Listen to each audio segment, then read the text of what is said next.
Fibromialgia, el tema del día de hoy. El doctor Julio Duque nos sigue acompañando, médico reumatólogo.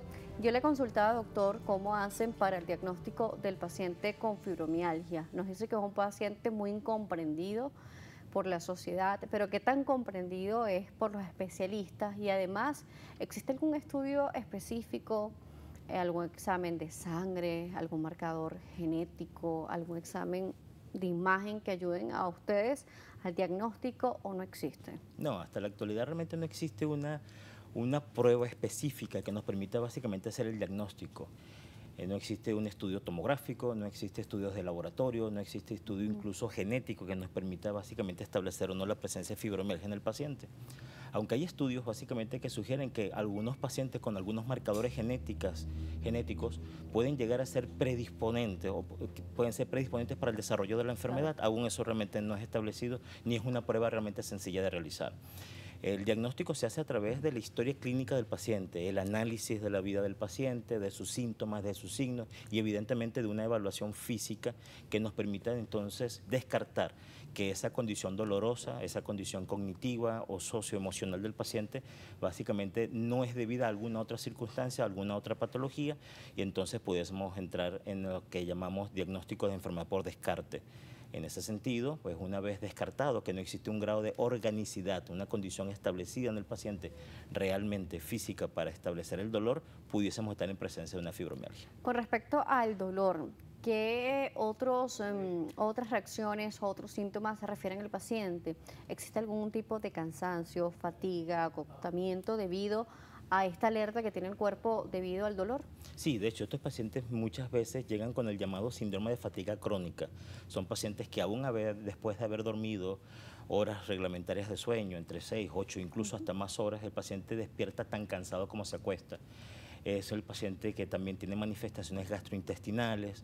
De hecho, en esto también pues entra en el tapete el llamado síndrome de intestino irritable. Okay.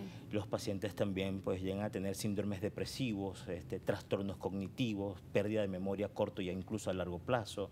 Realmente la esfera de manifestaciones clínicas es muy amplia, realmente. ¿Existe algún tipo de diferencia en hombres y mujeres o ocurre de igual manera en ambos sexos? Como la mayoría de las enfermedades reumáticas, la mujer, el sexo femenino es el que básicamente se encuentra frecuentemente afectado. Se estima que aproximadamente en el 85% de los casos aproximadamente, la enfermedad básicamente ataca a las mujeres, los hombres evidentemente también la padecen, sin embargo evidentemente en número menor.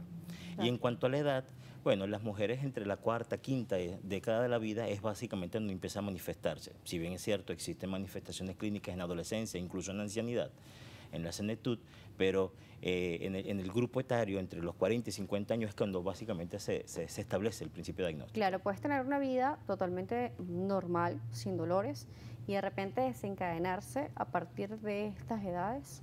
Sí, sí, ¿De manera espontánea? Sí, de hecho, como le dije, no existe realmente una condición que establezca que un dolor pueda ser desencadenado, en el caso de la fibromialgia, por un evento real. El dolor puede ser simplemente también una manifestación básicamente de un dolor sin una causa existente. Claro. Por tanto, entonces, a partir de la cuarta, quinta década de la vida es donde más frecuentemente se observa el paciente con fibromialgia. Muy bien, tenemos este paciente que nos está viendo y está identificándose con todo lo que usted nos está explicando y quiere un diagnóstico. Tiene que visitar a un reumatólogo para poderlo hacer y que le hagan todas estas consultas, preguntas, casi que un cuestionario de vida para saber. Muy bien. Le dicen, sí, usted tiene fibromialgia. Ahora, ¿qué se hace con este paciente? Ok, bueno, el paciente debe primero empezar a comprender de que no está solo, que junto a él le acompaña un equipo médico y que hay muchos pacientes también que tienen fibromialgia, muchos de esos inclusive hasta subdiagnosticados. Una vez hecho el diagnóstico de la fibromialgia, se establece un plan de tratamiento que contempla dos grandes esferas, una esfera farmacológica y una no farmacológica. La esfera no farmacológica es tan importante como la segunda. En esto, pues evidentemente se contempla un plan de ejercicio, disminución del peso, tratamientos en cuanto al manejo del sueño, manejo de la condición psicológica, psiquiátrica que pueda subyacer en el paciente y evidentemente la alimentación también juega un papel fundamental. Otros elementos que juegan aquí un papel también importante, preponderante, es básicamente eliminar el consumo de café, bebidas alcohólicas, exceso de refinados principalmente, que se han demostrado son capaces básicamente de establecer un patrón de perpetuación del dolor. Claro. ¿Okay? Y desde el punto de vista farmacológico, bueno, el médico que evalúa a este paciente tiene un arsenal terapéutico disponible en los cuales pues, se puede contemplar 3 elementos principales. En primer lugar, los tratamientos para el dolor, ¿okay? Los analgésicos que pudiesen ser esteroideos o no esteroideos, a dosis pues evidentemente variables y apropiadas para el paciente según su edad, sexo, peso. Los medicamentos que son antidepresivos, que aunque son catalogados como antidepresivos, también tienen función moduladora para el dolor, y medicamentos que nos permiten básicamente disminuir un poco esa conducción eléctrica del dolor y hacer entonces que ese umbral del dolor sea un poco más alto, de forma tal que el paciente tolere mejor el dolor. Con respecto a el dolor y este tipo de tratamientos analgésicos, muchos pacientes pueden ser que no reaccionen con los analgésicos a pesar de que sean muy efectivos o dosis muy altas, que normalmente podría de repente, como dicen popularmente, tumbar a otro paciente, paciente no sentir ningún efecto.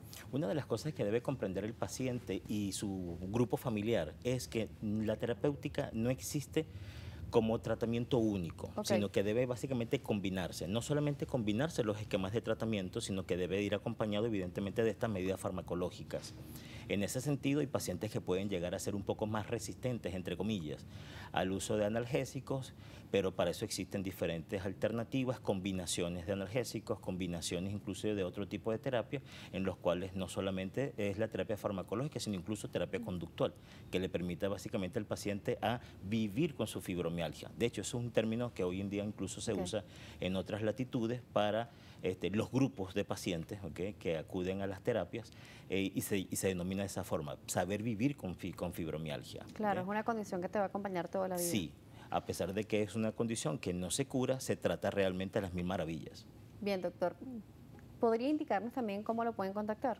Sí, pueden contactar a través de la página web del Grupo Médico Santa Paula, del Grupo Clínico Fénix Salud, y a través del número telefónico que debe estar en pantalla, 0424-323-9660. Así es, ahí está en pantalla para que tomen nota. Gracias por acompañarnos. Ha sido un placer, realmente gracias. El doctor Julio Duque nos estuvo visitando el día de hoy, médico reumatólogo. Estuvimos hablando sobre la fibromialgia, vivir con fibromialgia. Bueno, también es una forma de acompañamiento a través de los especialistas, no están solos.